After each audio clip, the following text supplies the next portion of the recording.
that'll leave a little bit of time for him to sign books before we all have to leave.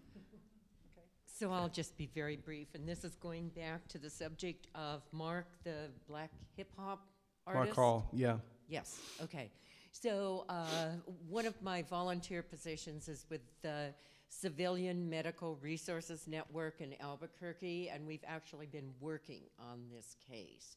And I've only been marginally involved, but I did recruit a psychiatrist who is going to interpret the results of the tests that were given to Mark. I believe it was in September. And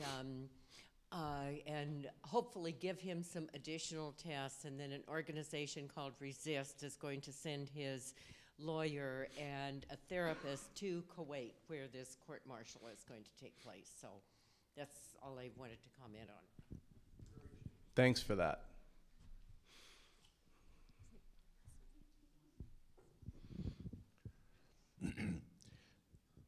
The write-up about you in our program describes print and electronic media that have covered or have accepted information from you.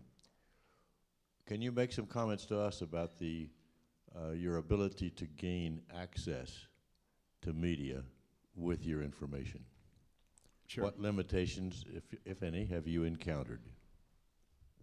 Yeah, I learned a really important lesson about 3 weeks into my first trip in Iraq, and this would be mid-December, early December 2003.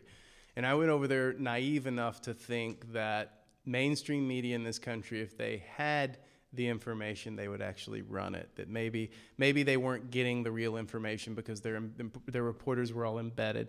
And so if someone could just spoon feed them some information, they'd actually cover the story. And so I came across a torture story of Iraqi being brutally tortured into a coma while in a U.S. military detention facility up near Tikrit towards northern Iraq. And I had photos, I had video evidence, I had statements from Iraqi Red Crescent, because the Americans then dropped his comatose body off at an Iraqi hospital afterwards just to get rid of it. And I had a bogus doctor's report from an army medic who wrote it up claiming that this guy, Sadiq Zoman is his name, had had a heart attack, even though I had video and photographic evidence of electrical burn marks on his genitals, on his bottoms of his feet. His thumbs were broken. The back of his head was bashed in. He had lash marks and whip marks up and down his body. And I had all this. I mean, I had a cut and dry story. And I sent it to every foreign news desk of the U.S. media, all the major papers, radio, NPR, all the major TV outlets, and no one even replied. And I said, look, send one of your own reporters. Here's the story. I'll give you information, whatever. I know where this guy is. He's in Dora. Here's the doctors. They're up here. I had everything, and not one of them even replied. And I spent a lot of time finding all these emails and writing the email. And so I learned I have a certain amount of time and energy as a reporter. I can either spend it banging my head against this concrete wall that is the corporate media to no avail, or I can find other outlets that will actually run my stories.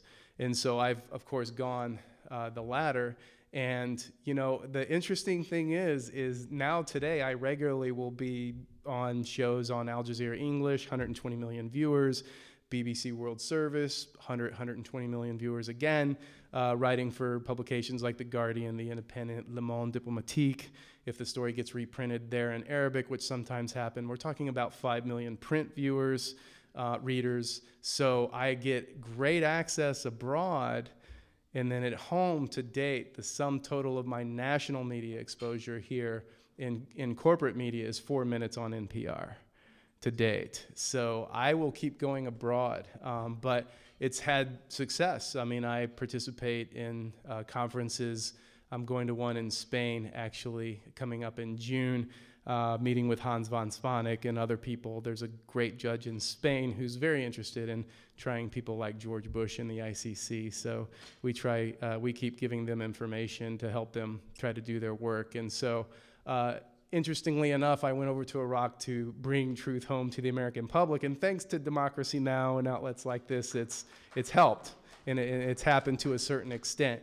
But with broader mainstream audiences, that's happened largely abroad. But I'm not complaining. I'm actually very grateful. Plus, when I write for Interpress Service overseas, I get paid in euros and not dollars. So that's certainly a good thing that's getting better, too. Okay, yeah, and you know, that's where the alternative media really kicks in this country. And so I write largely now here for a website called truthout.org. And then I do maintain a website. She told me to do this. I'm not just totally shamelessly plugging my website. Plus, I'm staying with them, so I have to.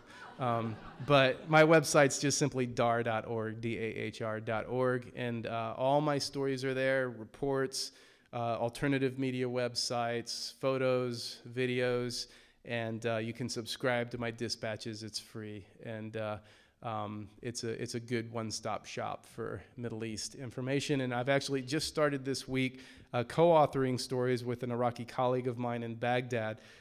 So we're doing on-the-ground stories again from Iraq. I'll do it proxy him until I can get back over there myself. So I would certainly encourage you to check that out. And again, really, I want to just close my remarks again, just thanking the essay writers and winners and for their work. It's very, very hopeful to me, and especially also for all of you for coming out here tonight and being in PSR and having me here with you. So I'm really honored. Thanks a lot.